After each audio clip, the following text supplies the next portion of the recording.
for the door to be open, for the relationship to be restored. Find out what it does take to make that relationship right on the next Encounter the Truth with Jonathan Griffiths.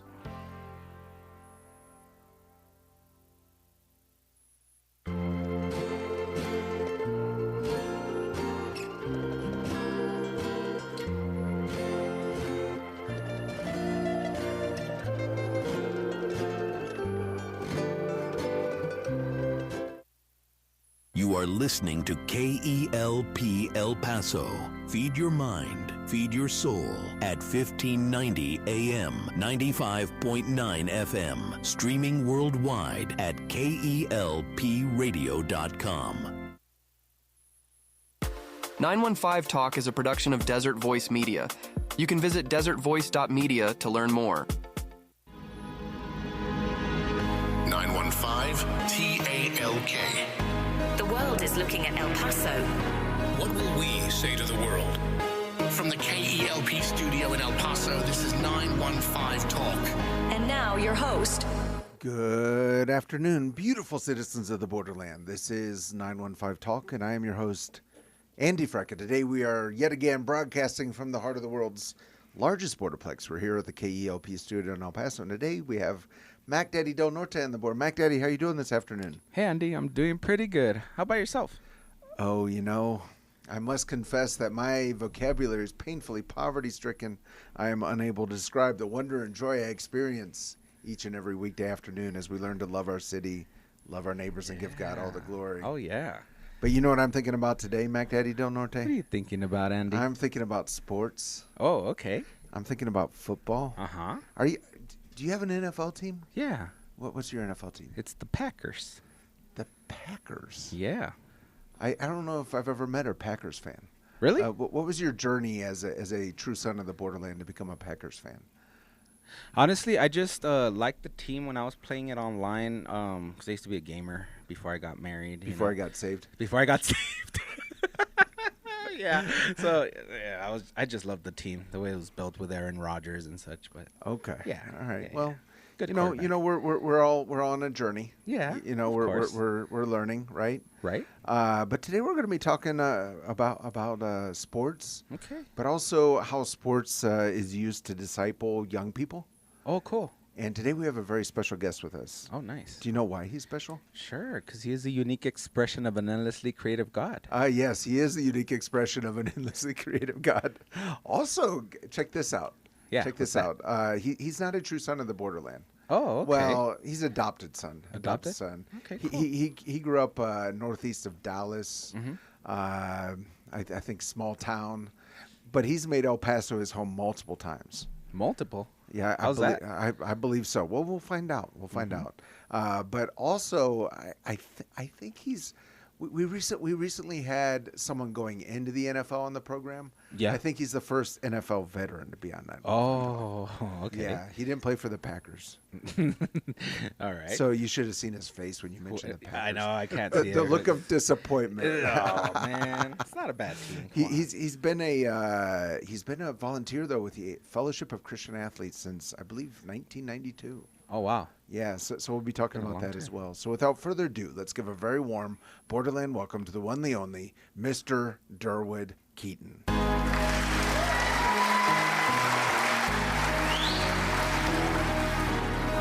Durwood, welcome. Thank you. I'm glad to be here. Yeah, this is going to be a lot of fun.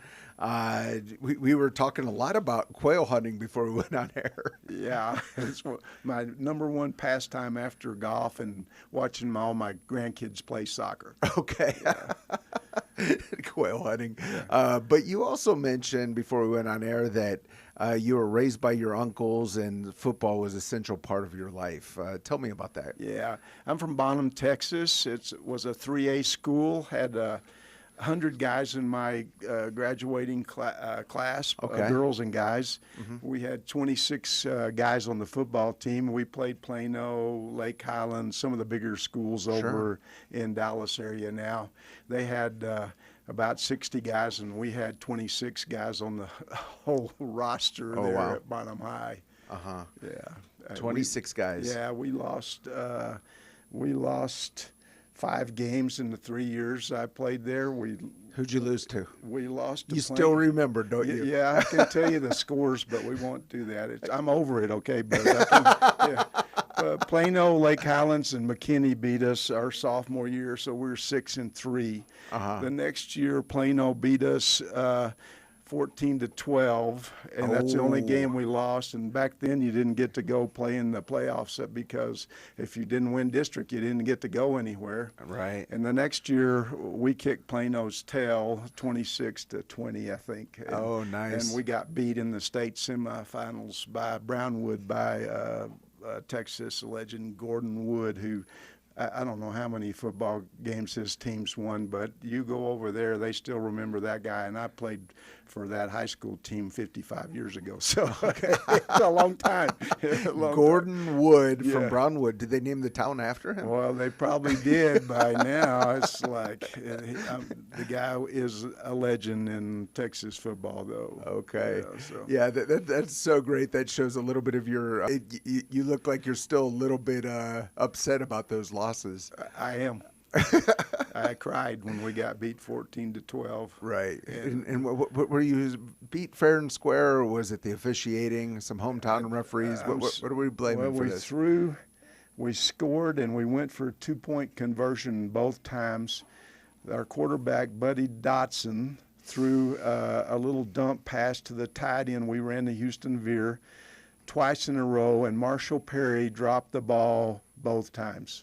Or we would at least. And do you still keep in touch with Marshall Perry? No, I just especially heard when about he dropped the ball twice, right? Yeah, Marshall played at Oklahoma State, and Buddy played baseball down for a little school down in Texas. He was a baseball player. He threw the baseball about 100 miles an hour. He was crazy. I mean, we had some athletes there. Oh yeah. Well, it was small town growing up, right? And, very small. In sports was Central. Right. 8 of those guys on the 26-man team played D1 football. Wow.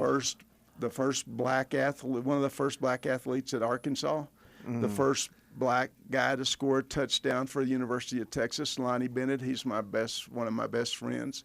Alvin Brown he played safety as well. He played at Oklahoma State. Between he and I, we had 14 interceptions in college football together. Wow. Yeah. He had 12. No, he had 10, and I had the other 4. Okay. Right. Well, at least it wasn't 14-0. No. Exactly. So 4 interceptions, but wow, 8 of 26 guys played D1. Yeah.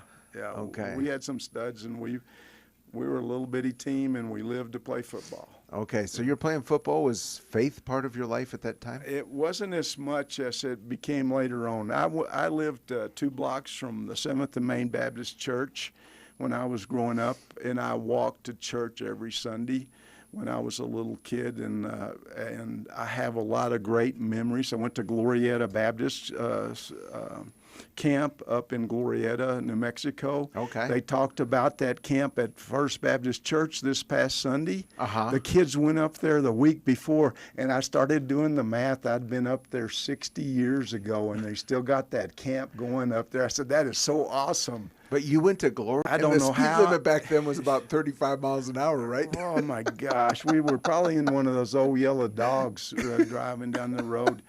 And I don't know who paid for me to go. I don't know anything. I just went. I was a freshman in high school. Okay, so you're walking to church. You're going all out on football, Right.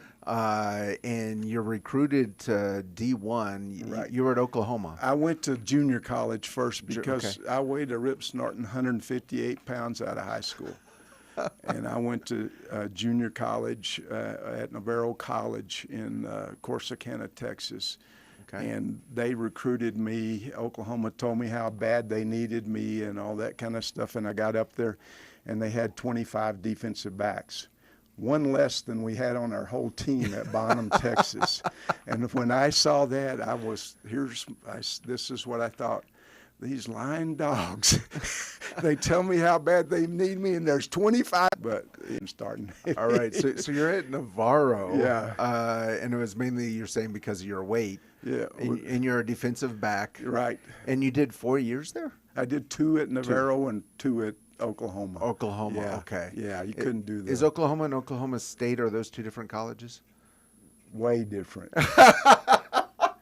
Oklahoma is the real college in the state of Oklahoma. Yeah, I thought I might get a rise out of you. Yeah. One of my best friends went up there. And and then one of my best friends from Oklahoma State, we played together in the World Football League, a guy named Cleveland Van.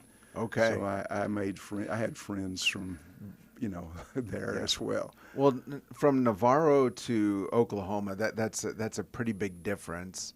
Yeah. And you didn't have the transfer portal back then. No. How did that work? Well, back then, you had 5 years to get 4 in. You could redshirt. Mm-hmm. If you were junior college kid, you had to have so many hours, or you had to graduate from junior college before you could transfer. And at that time, a freshman couldn't play until I went to Oklahoma. So when I was at Navarro for the first, for those 2 years, freshmen could play in junior college, but they couldn't play on the varsity. They actually had freshman teams at the NCAA big schools. Mm-hmm. And then after I got there a year, my senior year, a freshman could play varsity football in Division I, mm-hmm. but that was the first year they did it. So that was in 1973. Okay. And we had a couple of freshmen, a guy named Joe Washington that, played in the NFL forever, great running back. The next year after 11 game and tied 1 game, the 2 years I was at OU. Was it also to Plano, or was it to Brownwood?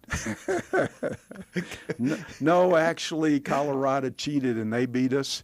Okay. And we tied University of Southern California in Oklahoma, in Southern California 7-7. All right. Well, which loss hurts worse? I'm going to have to say bad. All right. Of course, Texas State Championship. Yeah. And when you were at Oklahoma, those were, I hope it's okay to say this, those were kind of the glory years for Oklahoma. We're still the glory years for Oklahoma, but they won several national champions. They had won national champions before I got there, and they won several since. Mm-hmm. So.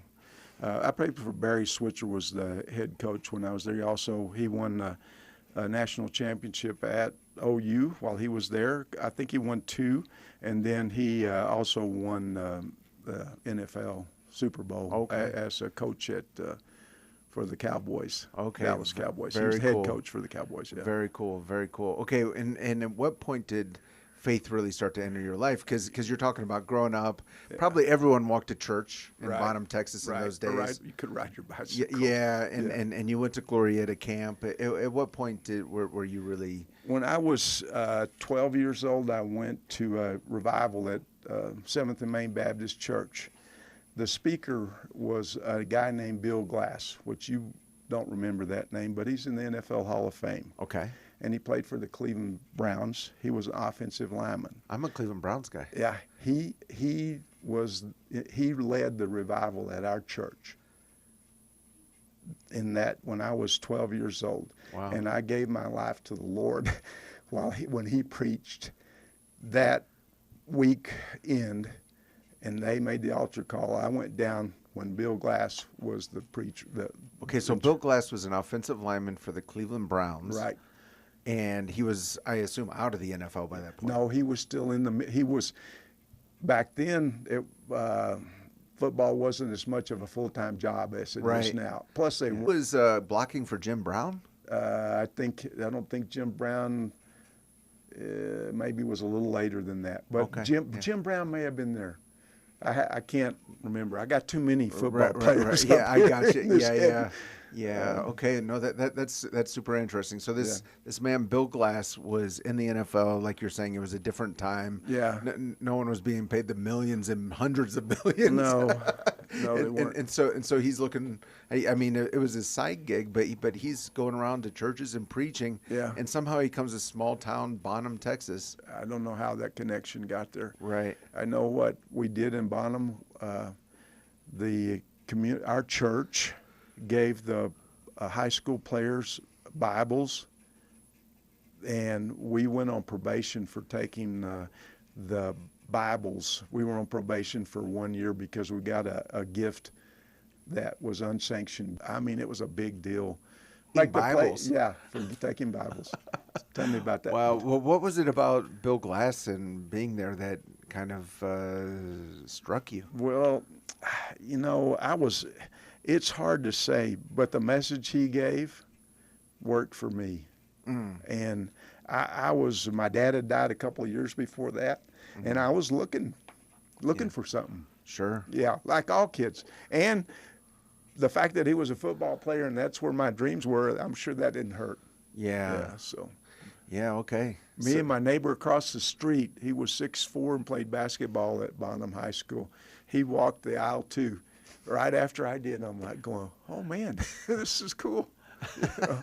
So, and you weren't a big kid because when you graduated, you were 158 pounds. yeah, I was not big. Right. My next door neighbor was big. We played football in the front yard all the time. Right. And basketball whenever we could. That's super cool. So you're there at the altar with your friend who's 6'4". Yeah, and I'm 5 foot nothing probably. Then. Yeah. Very cool. All right, if you're just joining us, we're with Durwood Keeton. He's been a part of the Fellowship of Christian Athletes for many years here in the Borderland. Also, he's just sharing his stories of football from growing up in Bonham to Navarro to Oklahoma State. Oh no! Come on. I may have to leave if you can't get there. I'm just making sure they you're did recruit me. Yeah, I'm just I know making sure what you're paying attention. Yeah, I am. I'm listening. Oklahoma State did not yet have a football team when I was there. And then moving on to professional football. But we do need to take a break. Before we go into the break, this is your daily reminder that 915 Talk is a production of Desert Voice Media. The website is just that, desertvoice.media. You can listen to this or any previous conversation by going to the site and just clicking on that 915 Talk link. Huge thank you to everyone who's listening, who's joining us on this journey as we learn to love our city, love our neighbors, and give God all the glory. We're going to go into a break. Do not touch that dial. We'll be right back. Don't touch that dial. 915 Talk is listener supported and is a production of Desert Voice Media. That's right. It's people just like you who make this program possible. Together with Desert Voice, you can learn how to better serve our neighbors and pray for our community. To become a Desert Voice Media partner, you can visit desertvoice.media. That's right. That's the website, desertvoice.media. Take a look and join us today in reaching our borderland for Christ. As a business owner or CEO, you carry a lot. Big decisions, heavy responsibilities, and often no one to process it with. That's why C12 exists. C12 is a confidential peer advisory group for Christian business leaders who want to build great businesses for a greater purpose. It's not networking, and it's not a class. It's a room of leaders committed to excellence, accountability, and purpose. If that sounds like what you've been missing, learn more at c12borderplex.com. 915. Testify. I was going down a really wrong path. I was in a path that I should never have been a part of, but I was. God sent me to a private Christian school where I pushed against it and I didn't want anything to do with it because religion to me was just something you did because you had to do it, not because you chose to do it. And I had never understood it before. But once I started attending church, the pastors told me that there was a God who wanted me. He sent his son to die for me. No one had ever put their life on the line to save me. And I found out that there was a Jesus out there who was willing to do that for me even before I was ever thought of. I grew up without a father, with a mother who worked all the time. I was raised by my grandparents. I was called the redheaded stepchild. It was very difficult for me to feel like I belonged anywhere. And the only time I ever felt worth anything was when Jesus came into my life. My name's Stephanie Gastrita. I was born and raised in El Paso, Texas. If he can do it for me, he can do it for you. And they overcame him by the blood of the Lamb And by the word of their testimony. Desertvoice.media. We're back. You're listening to 915 Talk. And we're back. You are listening to 915 Talk. I'm your host, Andy Frecka. Today we're with Durwood Keeton. He's Quite a lifetime of football, of sports, of also Fellowship of Christian Athletes, as we've mentioned. During the break, you were sharing with me how much you love and appreciate the Texas Longhorns. Yeah. I'll tell everybody what I told you. Yeah. My best friend played at Texas. His name was Lonnie Bennett, first black athlete to score a touchdown for University of Texas. That's so cool. They didn't even talk to me. Yeah. But at Oklahoma, we played them twice while I was there. We beat them 27-0 and 52-13. Wow. And I'm going to brag, but it's the truth. I made 17 tackles in my senior year and got the game ball when we beat them 52-13. It was a track meet, though. I mean, they took me out of the game. I hated them so much. They pulled me from the game and went to the defensive back coach, Bobby Proctor. I said, Coach, this is the Longhorns. I want to stay out there and kick their tail as long as I can. He goes, okay, get back out there. So I went back in. 3 or 4 plays later, I'm going to tackle Akins, or the quarterback they had in there, and he ducked and he hit me right above my waist. And I thought I had done something to myself, and I was hurting pretty bad. And then the coach pulled me off and got me by the face mask and said, "Get your butt over there and sit on the bench. I need you next week." It was funny. Funny. Yeah. Okay. So you're there playing for Oklahoma. It really was some really great years. Mm-hmm. Were you still seeking after the Lord during that time? I went to church every Sunday. I had been baptized, 8 years before when I was 12. I was doing most of the right things, but I was still living like a college student a lot of time. I was married. I met my wife at Navarro College. Wow. And we I went to Oklahoma, and that summer we got married. I was not 20 years old yet. I got married when I was 19. About 20 days later, I turned 20. Wow. And my wife and I, we neither one had a dad at home when we were kids, and we kind of not so much raised ourselves, but we had a lot of people that helped us get through life. And, looking back, I know God had his hand on me way back then. Sure. But it didn't really catch hold. I didn't see what kind of platform I had until I got involved with FCA in 1992 as an adult. Okay. When I was 40 years old. Wow. Okay, Yeah. so you're on this journey for quite a while. Yeah. Okay. I'm 73 now, so yeah. But I got to play professional football. I did all those things, and the only reasons that I got to do that was so I could be here with you guys today, sharing Jesus with you. Right. Because if I didn't do that, I wouldn't be here. You wouldn't have invited me to your show. So it is what it is, right? Right. So let's talk about going into professional football because. I just looked it up online. You were drafted WFL. Yeah. What was that about? I was drafted by the Cardinals, and at that time they were one of the biggest cheapskates in the NFL. They still are. That's why they don't have. I'm sorry. They offered me. I took that as a business position at that time. They offered me $5,000 bonus and $18,000 a year to play. Right, I was the 82nd or 84th player drafted in the NFL that year. Google it and see what those guys make now that drafted that number. But they offered me $23,000. So wow. Then the WFL was starting. I got my cousin to represent me. He was an attorney in Houston. We flew out to Anaheim, California. And we talked to those coaches out there, and the owner of the team, and I can't think of what you call him now, but not the head coach, but the guy on the business side. Oh, general manager. General manager, yeah. Hard thing, hard word for an old guy. Anyway, they offered me $25,000 to sign, and $25,000 for the season, and gave me a no-cut contract. Okay. So I could do the math. Even though I went to Oklahoma, sure, I was going to make more just by signing, and they quit paying us. But They had already paid me $25,000. I already had that in my back pocket, and they paid my cousin. They paid him his fees. So I didn't. It was one of those deals, and all the players got together. They quit paying us. We all got together and said we want to play out the season, and we did. Oh wow! And then at the end of the season, my cousin went and negotiated with them, and they gave me $5,000 to leave because they owed me more than that. And I went to St. Louis, and I was up there, went through training camp. My wife was pregnant at home in Norman. I didn't like the way things were going. I went and got on a Greyhound bus in St. Louis. I guess we were back in St. Louis, and rode the bus to Norman, and they called me. Like, I've been in the house maybe an hour, and they said, if we traded you to the New England Patriots, would you go?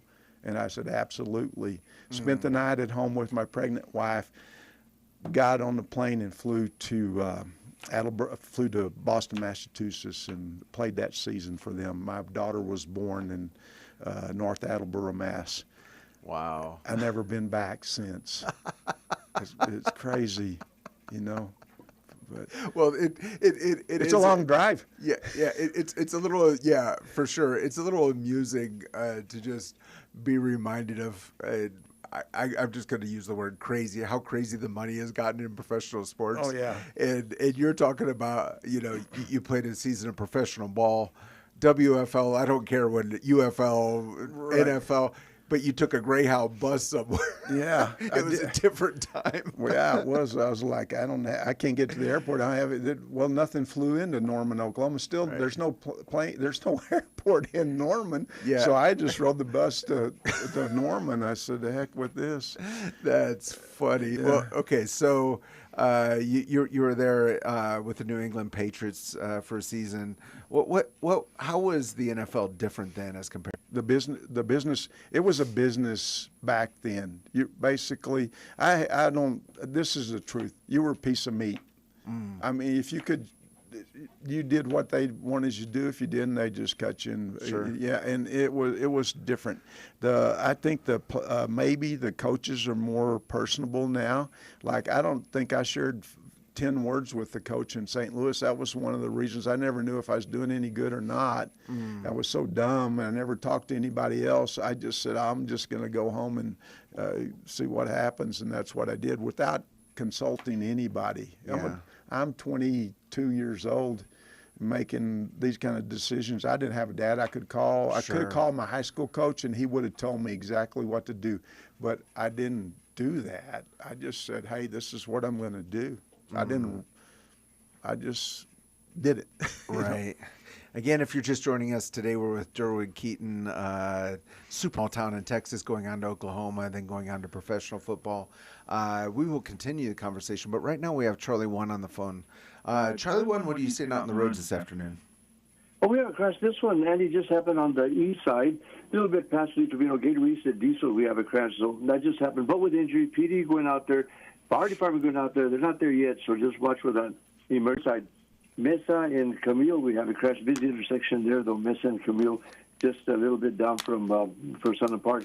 West Wind at Escondido on a crash. So caution here, PD on that one. There's going to be some regular activity here. West Wind at Escondido. And then also we have a little bit of sluggish traffic, kind of tapping on the brakes a little bit. I-10 us through Spaghetti Bowl area. But sometimes that traffic can be a jungle out there. Make sure your teenager learns to drive. Well, I doubt if they're going to find out in Oklahoma. You're going to find some very good sports out there, but menudo, I don't think so. You're going to find that here in El Paso. Delicious. You got to try it. If you're a sports person, if you're very active and, you score, you're scoring touchdowns, and you like to be in shape, but maybe you don't want to eat that giant steak or moderate, so your convenience, put it in the microwave. All right, and we're back with Durwood, Keeton. I feel like for the rest of the program, we're just going to talk about menudo because as Charlie One was talking about it, you said you know the place. I know Delicious. The one on the east side, I started going there when they first opened, but I got a couple other menudo places. What's your favorite menudo place? Now it's Saragossa. Okay. It's just a little hole. It used to be Good Luck Cafe down on Alameda Avenue. Yes, someone did a shout out for them recently. Yeah, but my favorite place was my mother-in-law's down in Segundo Barrio, right behind the old Farah street there. She could make Menudo knock your socks off. Yeah, yeah. You're reminding me of what a lot of the politicians say when they come in on the program, and I say, "What's the best restaurant in town?" They say, "My mom's." Yeah, or right. Your mother-in-law's.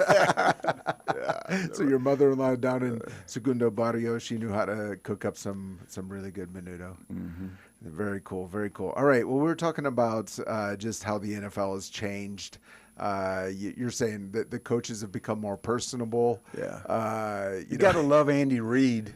Right. You see Kelsey going almost knock him out in a game, and he's there like he's going like, what the heck? If you'd done that when I was playing, you'd been on the next plane out of there. Sure. It's like, but I'm like, there's just some guys they just look like they're having fun. The head coach with the Rams, I love that guy. It's great that the Patriots got a good coach back there, and he'd been a few places, and he gets to go back where he played. So Well, Mike Vrabel, he and I are from the same area in Ohio. Guys. Yeah. He went to high school right around the corner from where I grew up. But it is interesting. The Miami Dolphins coach, I think from last year, it felt like he went off the rails a little bit, but he was extremely personable. Oh, yeah, he was fun to watch. I look at him, he looked like he was 12 years old. I'm like, and he's telling those guys what to do. I'm like, this kid, I'd like to be on the sideline. Right. And what about like the speed of the game or how rough it was back then, those kind of things? It's really, really different because when you go to college now, it's a business. The training is just way different. When I was at Oklahoma, we had 2 knotless machines, and the linebacker coach was actually the strength and conditioning coach because he didn't want to recruit. That's really now they got all these special things. They feed you like I probably could have weighed 180 if I'd eaten right and done those things, and I was one of the fastest guys on the team.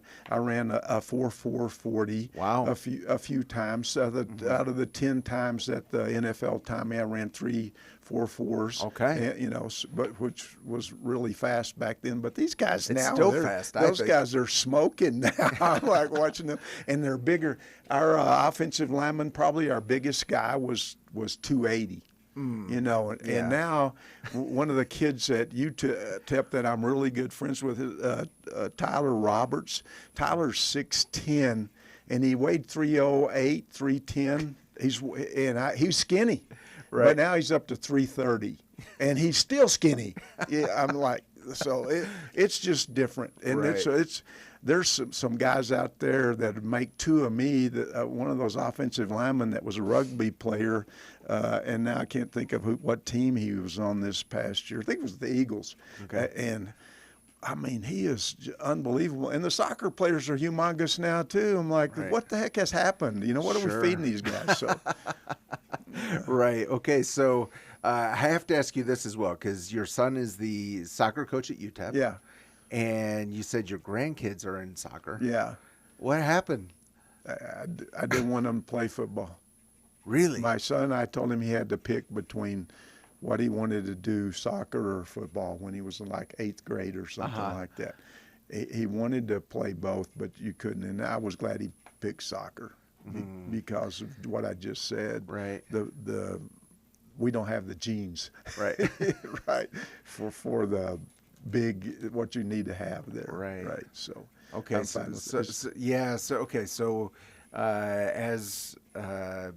someone with such a football background, and your son and your grandkids are in soccer, World Cup versus NFL, what's taking up more of your attention? Well, right now it's a World Cup, but during football season, I still make from anywhere from 4 to 6 soccer games on a weekend watching my grandkids play. There's 3 of them that play 2 or 3 games. Well, actually 4 of them play 2 or 3 games a weekend. So I'm watching different grade levels and that kind of stuff. And I go watch UTEP soccer play, and I usually watch 1 or 2 college football games a weekend. I don't watch too much NFL anymore because I just don't have time. But I'm more interested in college football. I was really more interested a few years ago because before it became a big business. Now it's just different too. Okay, well, give us your opinion on college football. Is not there. The camaraderie that you had. I still talk to my buddies that I played college football with and the ones I played high school football with. You know, kids are not playing their senior year of high school football sometimes because they're going to go and be a stud player in college and they don't want to get hurt. It's just ridiculous to see. Kids are skipping the bowl games now, and it's disappointing to me. NIL is name, image, likeness. It's not, I don't like the way that has worked out. It's good that the kids get their money. I was married at Oklahoma. I got $125 a month each a month because I didn't live in the dorms and I didn't eat in the chow hall. And my apartment was $65 a month, all bills paid. So the other $60 was for food for the month. Of course, I could buy $25 worth of groceries and that would last a month back then. But now it's just, we've gone too far, I think. Right. You know, but it's the way of the world, right? Yeah, it's the way it is. It feels like there's no turning back at this point. No, we have to do something, though. You can't have 6-year seniors because some of those kids are leaving school early now, graduating midterm. There's a couple of kids at UTEP that I think are still 17 years old and they're going to play for them next year. And we're having turnovers. It's like, you know, Coach Scotty has to have a new team. He's got 30, 40 new players coming every year. Well, back then you couldn't, when I was playing, you couldn't transfer. You couldn't do, you lost a year of eligibility. And so it wasn't as easy to go and do what they're doing now. Right. Okay, if you're just joining us, we're with Durwood, Keeton. Really enjoying this conversation as we talk sports. Texas, Oklahoma, El Paso. It's Oklahoma, Texas. Oklahoma first, then Texas. Yeah, okay. Well, we're in El Paso. Oh, I'm sorry. I have to get over it. I'm not. But a super fun conversation. We do need to take a break. Before we go into the break, just a shout out to all the KELP Radio Impact Partners. These are local churches, businesses, nonprofits, educational institutions that have joined us in our journey to serve our community through this radio ministry. And today I'd like to give a shout out to Caring Companions. If you have an elderly loved one who needs some help and would like to stay at home, check out Caring Companions, caringcompanionsep.com. And they'll come out to your house, they'll check out what you have going on and let you know what that would look like if you choose to employ their services. But really good people. Their owner, founder, Amy Minjares, has been on the show.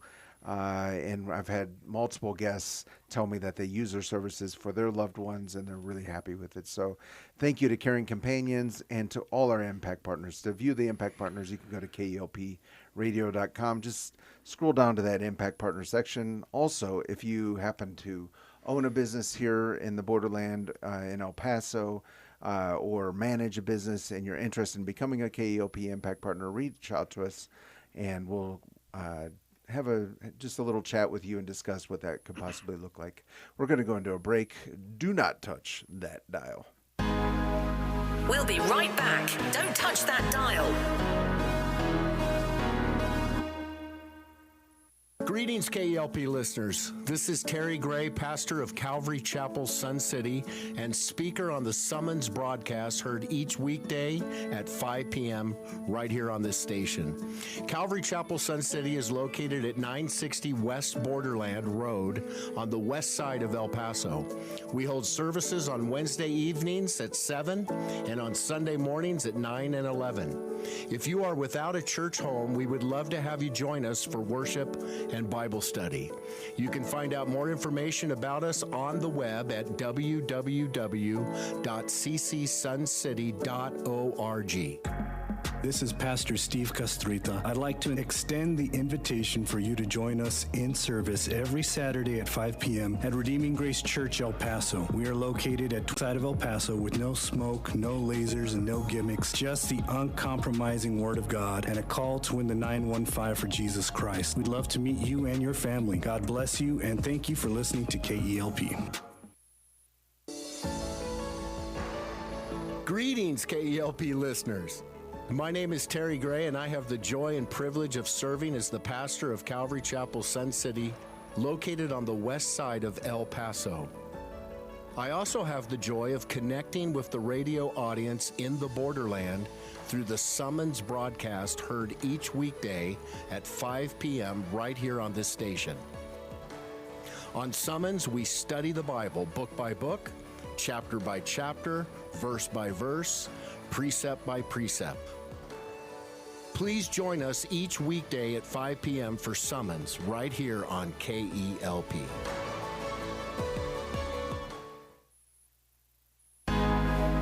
We're back. You're listening to 915 Talk.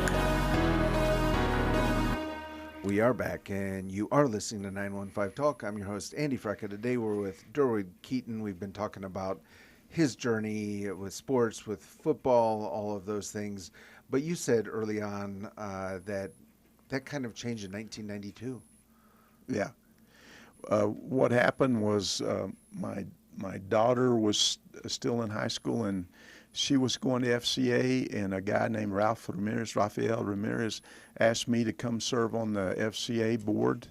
And after that, my family, we started doing FCA stuff, and I found out what an impact the things that I'd done and what an impact sports, how it can impact the world through Christ and the things that he made sports so we could have fun and a good time together, but also it's a great place for all people to go and make disciples of the world. What better place than on a soccer field, on a football field, on the basketball, because you're all competing. You all speak that language, basketball, right, football, whatever it is while you're there. So there's the equalizer there that God has given us an opportunity through sports to share it with other people, other countries, other nations, other tribes, whatever it is. So it's big for me. Just selfishly in 1993, when I was going to Estes Park, Colorado for an FCA camp, I was chaperone for the kids. My wife and I and my daughter and my son all went, and that became our summer vacation for 8 or 9 years straight. And I was saying, well, I'm going to take these kids up there, and they're going to be blessed by spending a week and hearing about the Lord and learning more about Jesus with other kids and everything. And come to find out, the person that got blessed the most was me, because I was convicted of the life that I had not used in the stewardship I had not taken with my football career, with the things that I was, the money I was making and the different things that I had done before that. All right, so it was, you were looking at how to steward what you've been given in a different way. Yeah, I was convicted of that fact that, hey, I have a platform that God had given me, sports. Right. And I wasn't using that platform to go share with other people. After you received that conviction, what did you start to do? I got involved with FCA. I volunteered. I did a lot of different things, whatever. I helped with the banquets. I helped with the fundraisers. Everybody that works for FCA is a staff person. They have to raise their own funds. It's not like a church where you go every Sunday and they pass the plate. And churches struggle as well for that, for funding. So as an individual that's wants to be a full-time ministry person and use FCA as the ministry that they use, they have to go out and get funding so they can take care of their family, but They go and work with kids all over El Paso, all over the world, and they have to take care of their own finances so that they can do that. And right. I got involved with doing that. Yeah. I volunteered. I drove the bus. I did whatever I could to get the exposure to in the use of sports as a way to reach the masses. Right. And how are you seeing FCA being used here in the Borderland? Well, it's we are fortunate because we get into so many schools where it's difficult for a church to get into school, and everybody knows that our society has changed drastically. Sure. It's not mom and pop getting up and taking you to church on Sunday anymore. Everybody's doing a million different things. We have a lot of things that distract us, like the telephone. If Sure. you go out to eat, you watch people in the booths or in the tables around you. You know, they're at the tape camp in Hardin Simmons in Abilene. Had I think we took about 50 kids to camp there. It's just it's the same thing. I was amazed. I told you before we started that at church this past Sunday, First Baptist Church, they had talked about going to Glorietta Baptist camp in Right. Glorietta. Yeah. I went to that 60 years ago. I about fell out of the pew when they said that. Right. You know, I said that place is still going. I went to camp. I don't know who made arrangements for me to go. I don't know who paid for it. I don't have anything. I just know I Right. went, and I heard about you too. That's a long spread. Right. Yeah. So. Yeah. Okay. So you were. It feels to me like you were. You knew about God. He was a part of your life, but you wanted more of a commitment. Yeah. I read my Bible. I went to church. I gave money to the church. But that's not enough. You know, I have the opportunity to share because of my football. You wouldn't have me on the show today if I hadn't played pro football. You might, but Yeah. I'd just be another guy.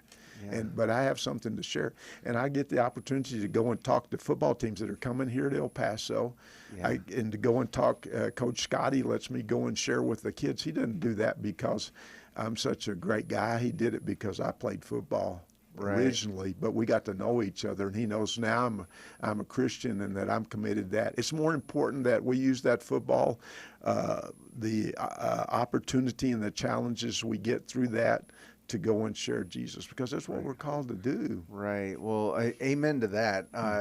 I think there's probably some people listening right now, and they're living life like you lived for so many years. They're going to church, like you said. They're giving. They're trying to do the right things. As someone who was challenged in this way, how would you challenge them? I would challenge them to seek what they have before them. Go, hear the gospel, get the good word, get the good feeling, give your whatever you give, and then on Monday you go back to work and do whatever you're doing, whatever Right. day. And there's opportunities. There's so many ways that you can help, and there's so many things that you're called to do. I'll tell you a story. I went into, I was at Walmart shopping. I was in line, and the lady in front of me didn't have enough money to pay for what she had there. And it was like a couple of bucks, right? Right. And so she started to put stuff back. And I said, no, don't do that. I gave him the couple of bucks. The lady started crying. I got convicted again. I didn't give that. My motive was not pure. My motive was I was in a hurry. But now that I'm a Christian, I was a Christian then, but now that I'm committed to just going and telling people, it's an opportunity to share like Jesus would have shared. Not comparing myself to Jesus, but saying a lot of times we don't look like people are in front of you. You're called to share with them, and you're too chicken to do it because you don't feel good about what you have in your heart or whatever it is. Right? Yeah. Well, I find it so interesting that the phrase you used, and I think it's true for so many people. You said, I was a Christian, but I wasn't committed. No. Yeah, and I think that's the world. Yeah. We're still here. Yeah. And we have opportunity to help other people. Right. And we have a perfect example of how to do it. Right. And we've been taught that as soon as we open the Bible, Jesus told us what to do. If you could describe Jesus' ministry in one word, what word would you use? And I tell the guys that I talk to, love. Because he loved everybody. He went to the cross. Yeah. You know, but if you don't get to tell them this is what you need to be doing, and you get so busy, everything you have in this world is a distraction. The devil uses those distractions to overcome us. The phone is a distraction now. Yeah. It's a great piece of equipment is to do things on the phone, and there's a few ways to go about doing it correctly. Yeah, well, amen to that. And you said, use this phrase, what young people need to hear. When you look at the Fellowship of Christian Athletes, FCA here in the Borderland, what is your prayer that, what do you want the young people in our community to hear? I want them to, one of the things that I want them to understand is that you need to have friends. And you need to make friends. We don't do that like we used to do because we're entertained with a bazillion different or obstacles, they're distractions. Sure. And I tell the guys that I talk to, so you got to have a good friend. Yeah. You got to have a friend that's going to tell you, hey, you're being a dumbass. Stop. And then you're not mad at them because you know they're your friend and you love them and they love you, and not in a carnal, but in the proper manner.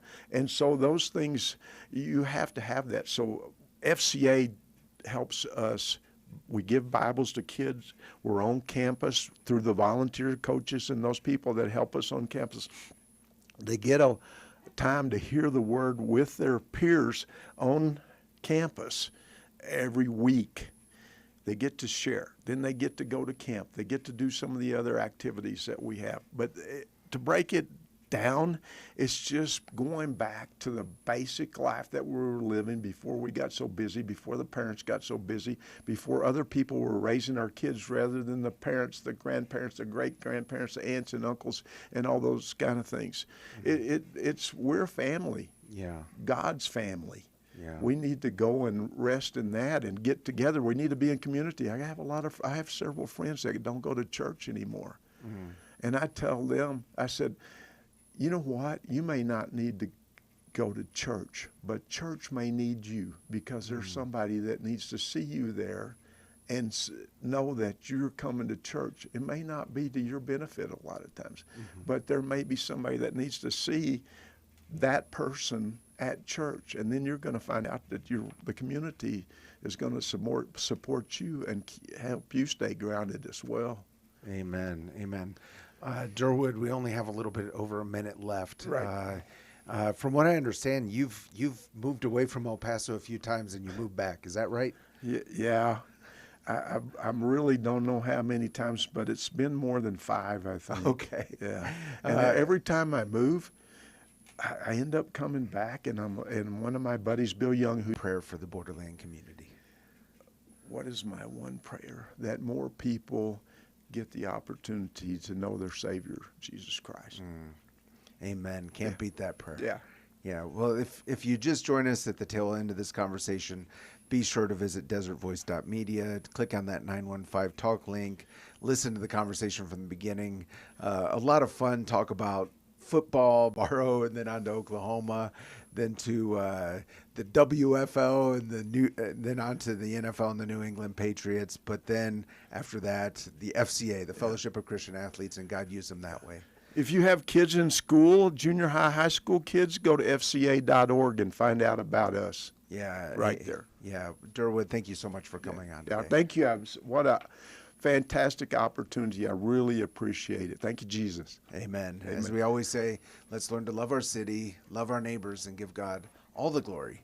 This has been 915 Talk. You have been listening to 915 Talk, a production of Desert Voice Media. To listen to this or any previous edition of 915 Talk, just visit desertvoice.media and click on the 915